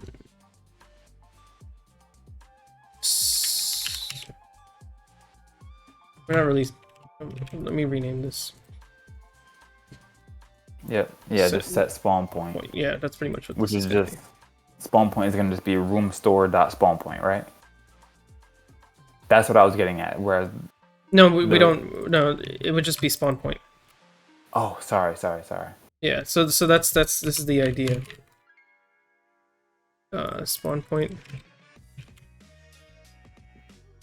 Okay, got it. Yeah, sorry. And so now in the editor, instead of setting spawn point on Caves 2, we'll set it on Asset Manager. On Asset Manager the same way that we do for the cave. Yeah, I think that's good. Yes. So we could just, we don't have, the order doesn't matter so long as they both get set before this part. Yep, no problem. Okay, so then here's where I hope I didn't mess anything up. Let me go to scenes. Yeah, just to make no sure. problem. Transition sequence. Are we good here? Yeah, we raise that. Is that on? That's fade in. Yeah, where do we raise the on spawn? Is that triggered on? Yeah, where is that triggered? The moment that load scene async is complete and level loaded, right after that it also says on spawn. Okay, but before fade in, because we want the player not to like teleport once. It should be still before fade in, I think, right? Yes, because fade in happens after the screen loads, right? We could create an on spawn event. I think it should be fine. I think it should be fine because this gets called on when load is done, and before fade in is what should happen. Let me see. So here we have level loaded, and that's when set active is to true. Okay. Okay, so then we shouldn't. All right, so we have to change the order. We shouldn't set active when the scene is loaded. I'll tell you why. Because if they if they start moving and then the spawn happens and it like teleports them to where they're supposed to be. Thank you, probably Aurora the First. We appreciate it. I don't even know why I'm saying your full name, Aurora. Yo, no word. Thanks. Like we are all learning together. I'm glad that you're learning as well. We are figuring it out, and we're getting there slowly but surely. We are getting there. Figuring out how this works and figuring out which way to deal with all these different ideas and stuff. So thanks so much. But yeah, so we should set active after the spawning stuff is done, because if the player is moving like left or right, there's a small chance they can go out of bounds before or not. I guess they'll get teleported, but I feel like it can cause a weird bug. Do you get what I'm getting at? That we want them to be like the level to load. Let's spawn them and put them in the right location before we set them to be active. Whereas right now, I think it might do the opposite. It might set them active before they get like moved to their correct location. I understand. Where's Cave's game right here? Okay, so we have load sync async happens when level unloaded. Yeah. Okay. Then set active is true when level loaded.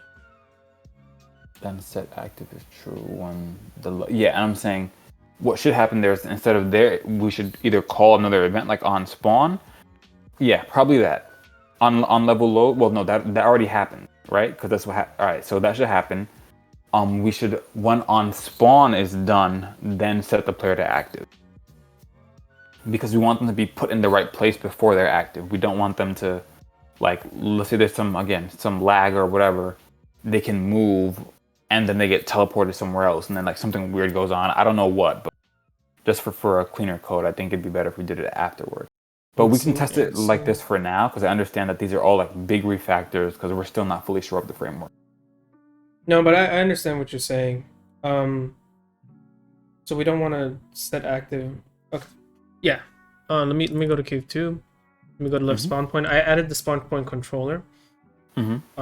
Here, we need to. Oh yeah, we didn't complete that, right? Is spawn point going to be the thing that moves the player, like that controller? Not directly. It cannot. Okay. Because it's within a different scene right now. Sorry. Yes. We would have to. What we have a thing, right, for set location? On the player, you mean? Yeah. I hope so, but I don't remember if we. Oh, we do. Nice. A transform. That's what we need to do. Yeah. And I'm saying once we create the spawn points as game objects, which is what we're gonna do, right? That object's transform can be the location, right? Once we. Or no, we can... it just needs to pass it. So here we have bool game event. How generic did I make this? It's been a while since I've touched this. Yeah, this Single is argument. Game event. Okay, yeah. This is pretty well done. Like I think this should work for us. Okay, I just want to make sure that I. No worries. Okay, so this is what's gonna happen. We're gonna do transform game event.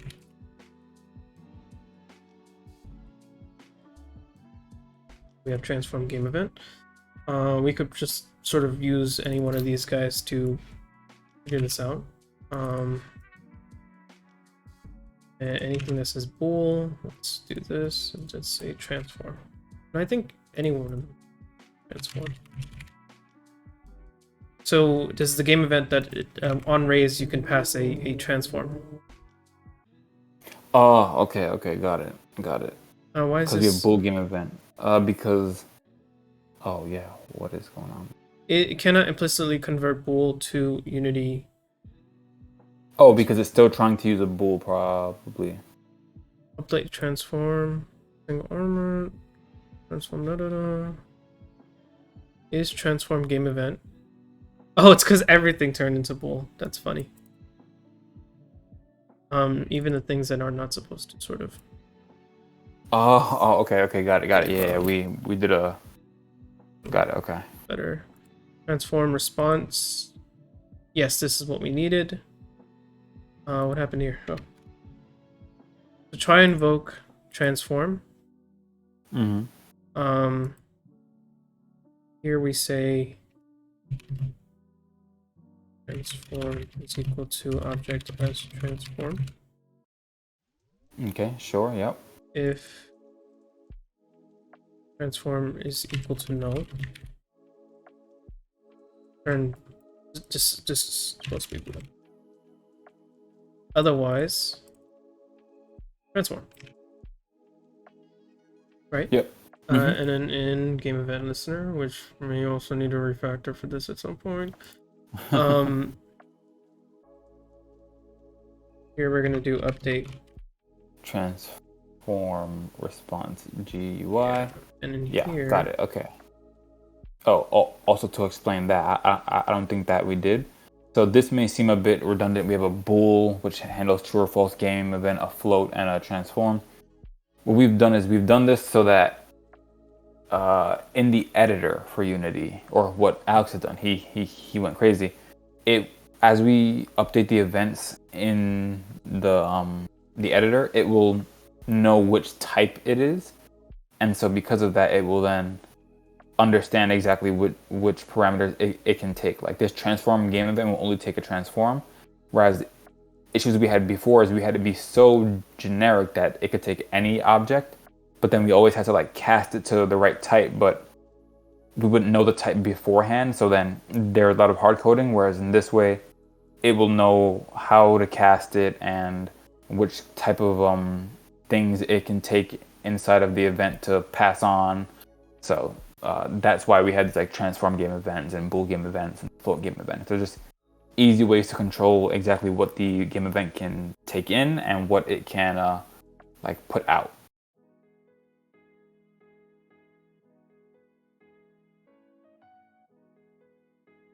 Something like that. Okay, so this is and so I guess in wait. Sorry, hold on, wait. So this is left has a spawn point controller, and it raises its own location. Is that what's happening? Yes. Okay, sure, yeah. And we can and now let's just change that now. So call that instead of left spawn point, let's call it spawn A. Oh So yeah. now in each scene we'll just have a thing. We'll have like a thing called spawns, and then this is spawn A. Yep. Cool. I think we're so close. Yeah, we are so close. And okay, so then in game event, in game. Listen. Then in player controller, it needs a game event listener to listen on this event, this transform game event, and it will call set location with whatever gets passed. That should put the player in the right place. We're almost there. Exactly. Yeah. This is actually the first time we.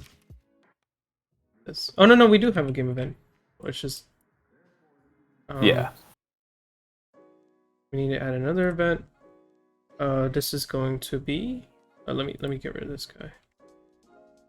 On player spawning. Player and player controller. So, no.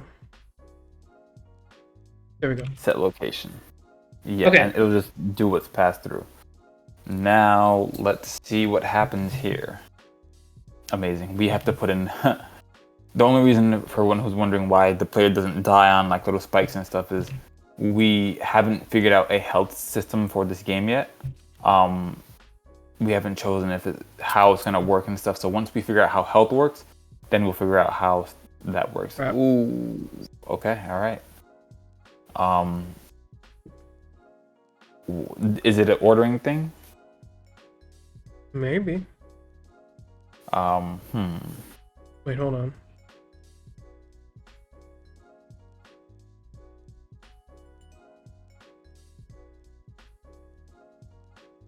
We're it's 8. Are you okay to continue and try and get this to a stopping point? Just because I feel like we're like really close. If we really can't figure it out, I think we could like. Then we're stopped. But yeah, I was gonna say yeah. So for everyone who's here, if you want to stick around, then feel free. I think we're almost there. Let's see if we can get this to a stopping point where at least the player can spawn in the right place. Control everything. Okay, so we could totally just totally attach, see what happens. Mm-hmm. Because we are doing set spawn point, right? Yep. We are doing spawn A. And because we're doing spawn A on the other thing, it should have up on it. Yeah. Let's find out. Yeah. What happened? What went awry? Okay. On spawn, level loaded.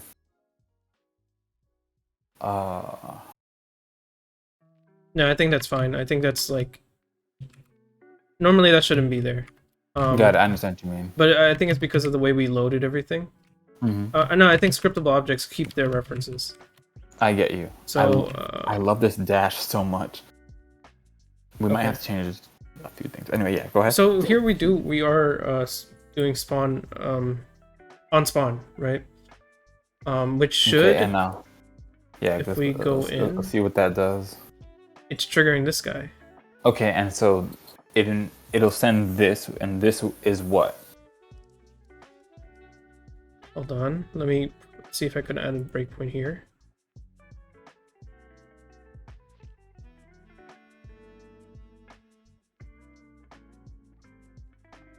It was supposed to call here. Got it. So a spawn point null or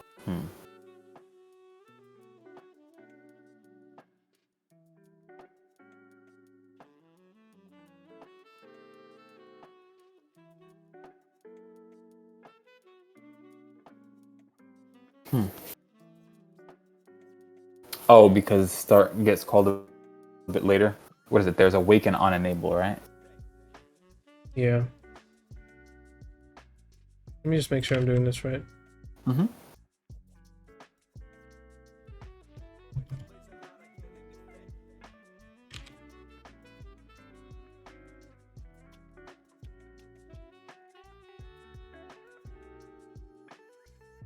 I have no idea what magic you're doing here. I'm just crap. I'm just giving it like a concrete function. Like an actual function thing so that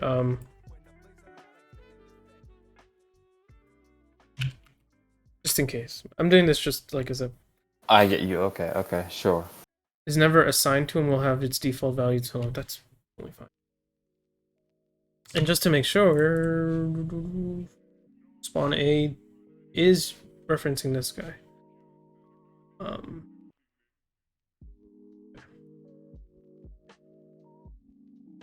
We're gonna make this work. Yeah. I think we're almost there. Oops. Gotta go to game. Save. Yeah, game will load C1. Oh. Yeah, of course it's still gonna have spawn point A. I don't think we have to be that concerned about that.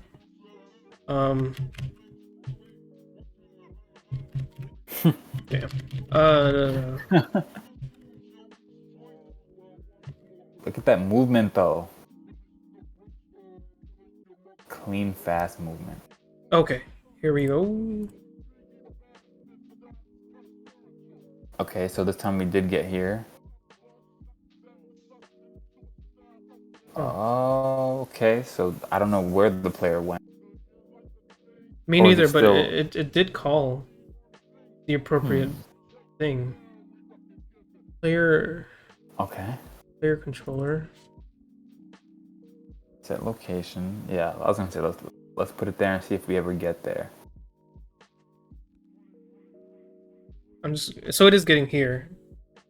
So Yeah, I so need to so that's being invoked. That's fine.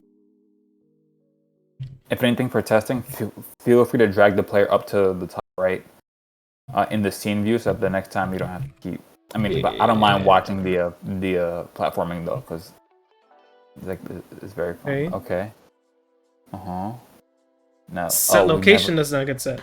Which makes sense because the player is not moving. They just are stuck there, so they're never moving. So Okay. game event listener, game event responses. On player spawning. Is that being fired correctly from somewhere? That should be fired in cave 1, right? Or no, sorry. Cave 2. Cave 2, spawn A. Yeah. On player spawning, player spawned.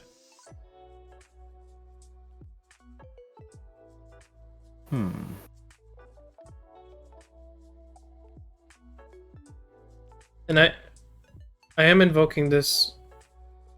Okay. Yeah, What is it? I know it's some small thing too.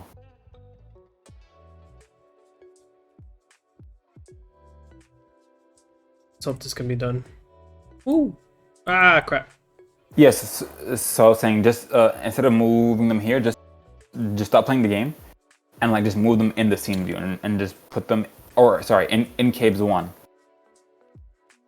No, let me see what this does. I just gotta eyeball it. Oh Lord. We're so close. Up. That's okay, that's good. Okay. Okay. Player spawned.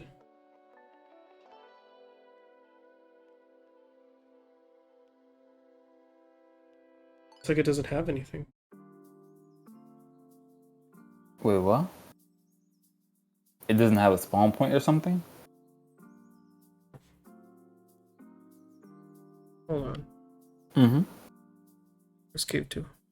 Again, thanks to everyone who... Yep, alright. Thanks, Marvin. Go ahead and finish your essay. But thanks for joining us for even a little bit of time. Yeah, good luck with the essay. Thanks so much. But yeah, thanks to everyone who's sticking around, trying and watching us try and fumble our way through spawning for our player when they change scenes. We appreciate all the support. Definitely. Man, So it's like invoking player spawned, but it's almost like player spawn isn't there at this point. isn't there? What do you mean? Like it's just not there. But isn't it? I'll show you. I'll show you what I mean. Like, I go to game, and then I move to the left or right. I don't know why I said right. Yeah. We're here. This is the Unity event, but if you look at the base, there's no count. There's no calls at all. No, wait, there's one. Where is transform?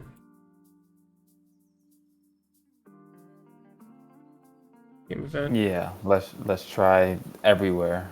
Huh. I'm trying to think of what it could be. So, I think here is gonna be fun. I think it's gonna raise it here. It might be in that transform as thing. It might not be setting it correctly. I wonder. No, it's almost like there's no listeners. No listener. This player is not enabled. Oh. So then, because we were saying that we want to move them before setting active, but okay. So then let's do this. Set active. Can we do a disable inputs? Enable inputs as yes, false? we can. Yes, we Let's can. do that. Let's make them active. They can't move, so they can't make any input until we are ready. We're gonna set active. Oh, what's up? Internet? Okay, we're gonna set active. And then I think that enable inputs is public, that we can just call it from here, right? Yes, it is. Enable inputs. Nice. As false. Yes. I think we also need to disable gravity, just in case. Yes, you're right. Do we have for that? Of course we do. Nice. I'm glad we did all this already, because I'm like, yeah, you're right. Or else it'll just be active and just start falling. And then after, we have to re-enable their inputs and gravity. So, damn, hold on. What's calling level loaded? Wrong thing. Where's Man, we're so close. I know. We need to do this. Also, I just noticed. Thanks, Aurora. Yeah, the dash is fire. Like, we have full control over the animation, so we can change the color of it, the number of after images that come out of the player. So, like, if we want it to be like super intense and there's like 20, we could do that. If we want it to look more dramatic, so maybe there's only like maybe 2 or 3, so it's kind of like flash. With each thing, we could do that as well. So I think it's pretty dope, and we plan to use it on not only the player. Like, if a boss or enemy has a dash, we'll use it there. If just it'll be fun. So we plan to add lots of cool effects, like the after images and particle effects, which we'll use for like when things explode or when the player lands, and there's like SFX and VFX and like effects for like dust and stuff. So we have lots of fun ideas for that. Yeah, I think this makes sense. We set it to active. We disable the inputs. We disable gravity. And we might be able to do it in this order. So level gets loaded. Then we fade in, right? And during this fade in, that whole spawning thing can happen. Okay, that's fine with me as long as the player doesn't see it. Because what we don't want is it's fading in and they see their camera just like judder across the scene. But let's test it out. Let's see how it looks.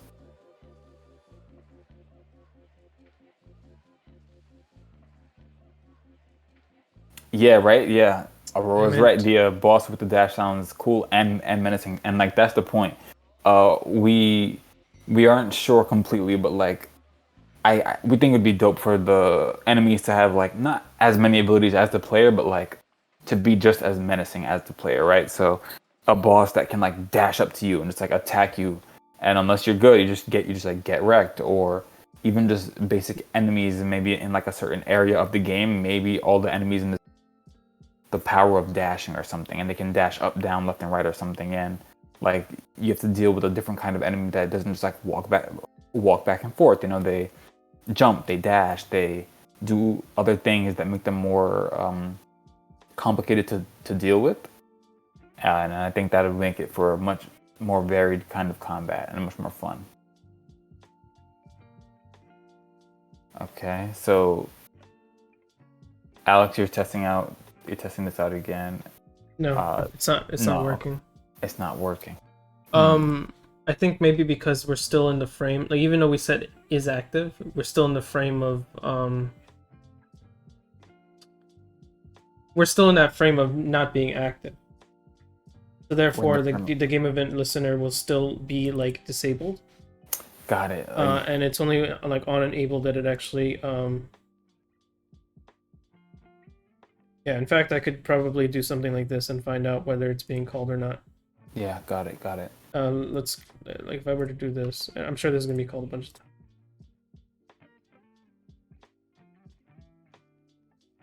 So here, yeah, see here, listeners is being called. Then game event on enable is being called. Got it. So do we have to just delay the fade in for a bit? Like, should the fade in be a bit late? Do we let everything like initialize itself and then run the I'm not sure about where to put it. But okay, since it's well, I'll let you be the judge, but do we want to cut stream here since it's about 8:15? Yeah, I think this is a good time. I mean, we've gotten most of it working. It's just this spawning piece that we haven't. Yeah, this one piece that we're getting. I think what it is that we just have to wait on another game event that indicates I agree. Yeah, player enabled or something, or player active. Yeah, like player is set up or on player active or something like that. Yeah, right. And then there is when we'll fade in and do all the rest of the stuff. We would have to trigger that somewhere here, or in fact we can probably raise it at some point. We can right? probably raise it. Yeah. You make a good point. On player. No. Even if we raise it at that point, it'll still be in the same frame. Yeah. So we would have to. Yeah, we would have to like doing like on enable type of thing. Got it. Okay. Yeah, that's really all it is. That's fine. I think that we'll figure out the right way to implement it, but we're definitely there. Like we're 85% there. This last 15 will get us to be able to spawn the player. Yeah. Try one last thing. Yeah, I'm gonna try one last thing. Let's try one last thing and see if it works. Hopefully it does. If not, regardless, next week we will be back. I'm not sure which day of the week because things are weird around the holidays right now. Next Thursday is actually Christmas Eve, so many people are going to be off. And that's your birthday? It is. No, not Thursday. Thursday. Yeah. Well, actually. Oh, that's 23rd. Sorry. Yeah. 23rd. Sorry. My bad. Next Thursday is the 23rd, but sorry, I got my days all mixed up. But since it's the Thursday before, like people are gonna be busy and stuff, so we're still trying to figure out if we will stream or if we will stream a different day or whatever. But again, follow us on social media, on IG and Twitter and stuff. We will be blasting it out when we will be streaming, and if for some reason we don't, we'll let you know as well. But we'll if this doesn't work right now, what Alex is trying, next time we stream, we'll definitely have it working. We'll probably have a few more things added into the game, and we'll let everyone know what we've done. We are definitely excited to be building this game with everyone on stream. It's always fun to get the interaction, see what you people think is fun, what everyone thinks is not great or have people, understand our struggle too, because as Aurora said, we're all learning together. But yeah, so if anything, we will be back again with more change. But yeah, let's see if Alex can solve it right here. But if not, it's all good. So what are you doing right now? You're raising which event? I wasn't fully following. I added an event on game event listener that would indicate whether it's listening or not. Basically when on enable and on disable, it's set. So here, when we actually do, no, this isn't gonna work. No. No, we would need to like trigger the spawning at this point. Spawning. Like it can't be done. Where's asset? Oh manager? yes. Like it can't be done at the same time as this stuff. Yeah, because we just said that it'll run the listener stuff first, right? That's what you're getting at. Yeah, it would have to do this.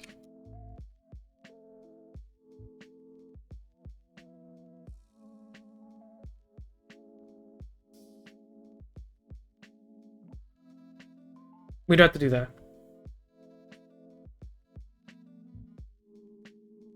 We'd have to make it a separate call from level loaded. Oh, okay. Yes. I get it. Yeah. It needs to be its own individual thing so that we can coordinate it. We can yeah. So here we have level unloaded. Here we have level loaded, and in which case we're sending this to active and enable gravity. All this stuff is false. Here in trigger sequence, no, not here. In game event listener, did I not? Oh no, it's on the player. Then player will indicate that it's starting to listen, right? So that's what we want to do before we spawn it. Say that one more time. Right here. I'm gonna create a new one. I'm gonna bring it up right here. We're gonna do asset manager. Where's asset manager?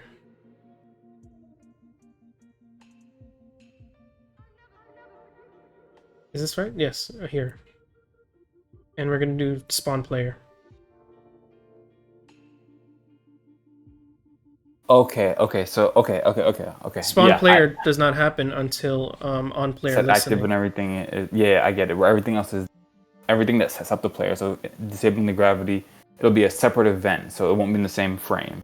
Also on player listening. Where is it? Spawn player when we do on player listening. Yeah, this action sequence thing that you built is really awesome. All right, let's hope.